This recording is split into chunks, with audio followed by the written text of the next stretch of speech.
Another reason behind the Nazi takeover and Nazi ideology is the failure of the left, the failure of those to defend the Weimar Republic.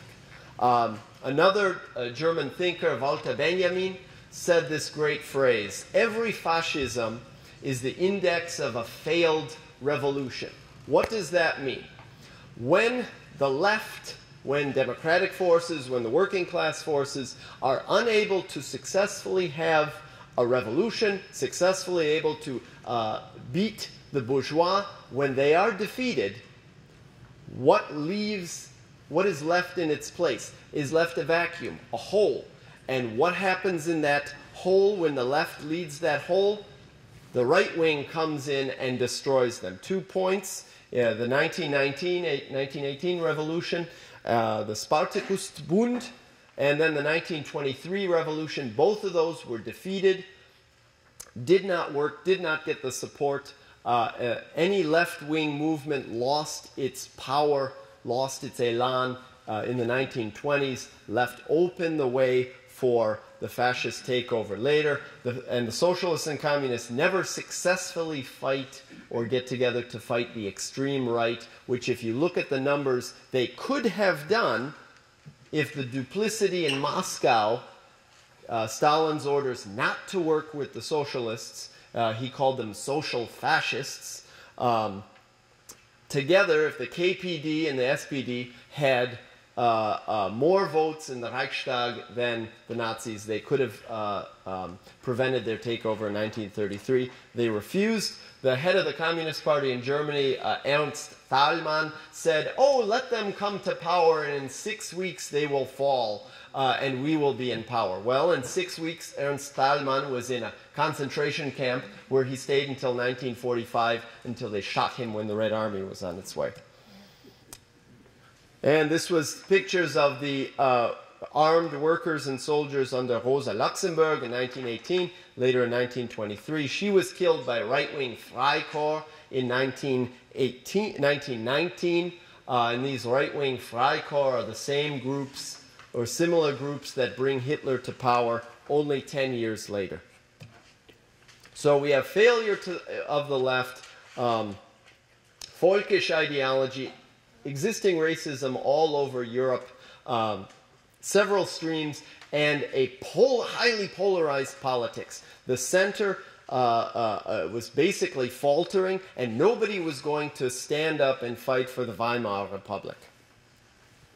And so what ends up filling the void of nobody wanting to fight for the Weimar Republic is left-wing groups do pick up power, but also the right picks up a lot of power. And the NSDAP, the Nazi Party, grows and grows and grows very quickly. 1928, 1930, 1932, 1933, huge electoral margins. And in comes a very strong anti-Semitism.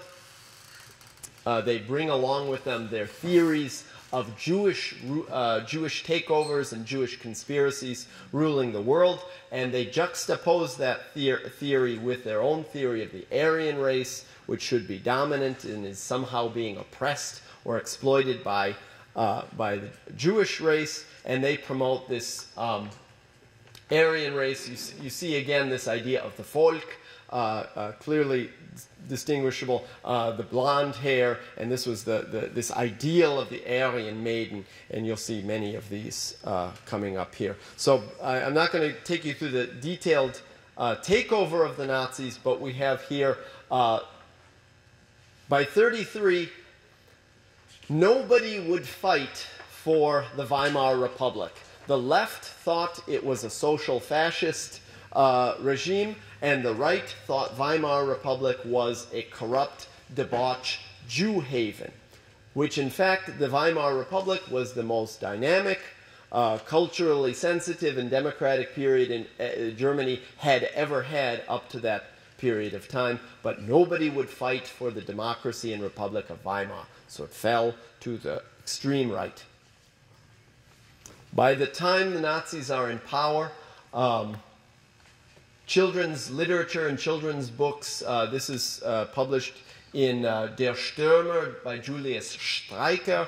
On the left, you see the poison mushroom, which is clearly a highly characterized Jewish stereotype, anti-Semitic stereotype, and the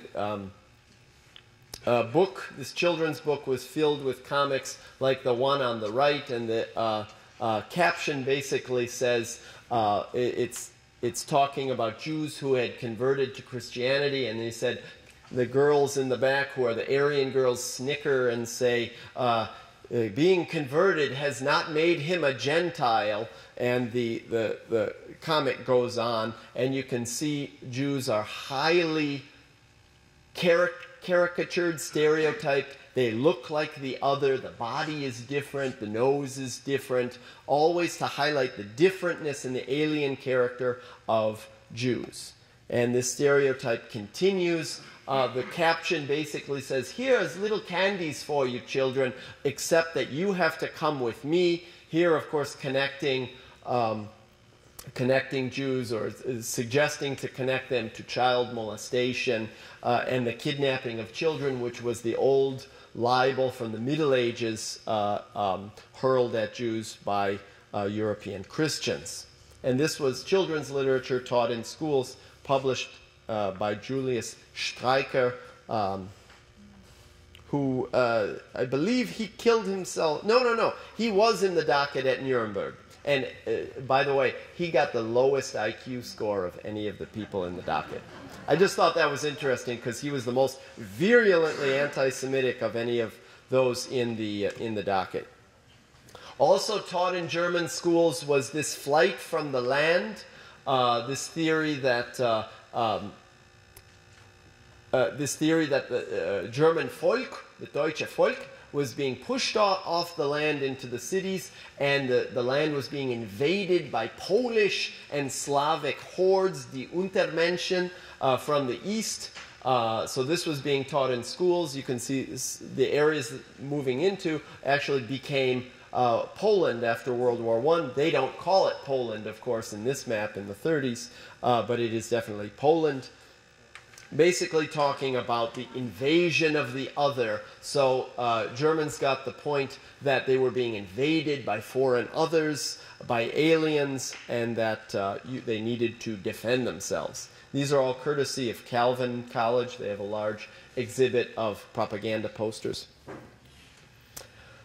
Hitler, some people say, was Hitler a Christian? Well, maybe in a very tenuous sense, but he really believed not so much in God, but in providence. He believed that providence, historical determination, the angel of history was on his side, the power of his will and the power of his absolute faith in himself. He never doubted himself, was the driving force. So Hitler is identified with the nation, with the Nazi Party, and with the idea of providence, that he was ordained in this position. So this picture, you can see that basically the heavens opening up and the light, and all of Germany is behind him.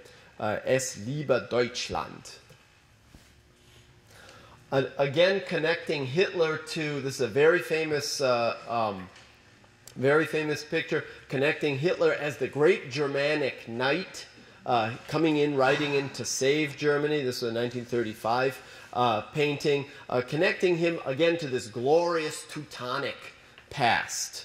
So we have this idea, the Führerprinzip, where the leader, so this is where all these anti-democratic tendencies really flare up.